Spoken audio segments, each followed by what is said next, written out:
Sometimes you may need to change the definition of a table after it's already been defined and populated with data.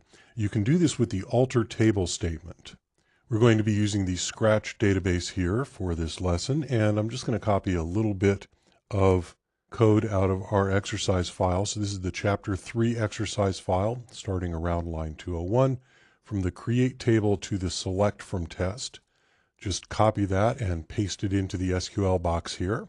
So we're creating a simple table with 3 columns and populating some data into them, and it looks like that. Now suppose some time has passed and I decide I want a new column. I can use the alter table statement like this. I'm just going to leave that select statement there, and I'm going to say alter table test add D, and I'll make it the same varchar 10. And when I say go, you see we have a new column D, and it's filled with nulls.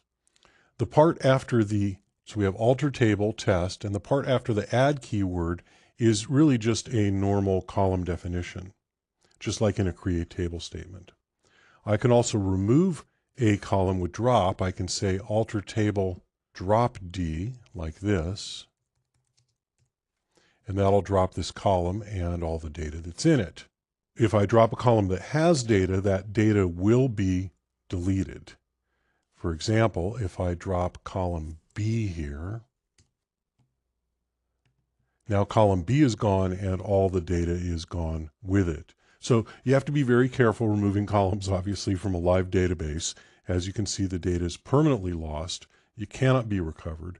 But you also need to be aware that any code that may depend upon columns that you're removing, that code needs to be modified, make sure that it's not referencing columns that are no longer there. By default, new columns are added after the last column. You saw that our column D ended up there at the end of the table. If I want to, I can add a column in a particular position like this. I can say alter table, add, and I'll call it BB, and it'll be varchar after A. And we'll have a new column, BB, after the A column there. And you notice that it's nulls. That data that was there before is gone forever. New columns are filled with null by default.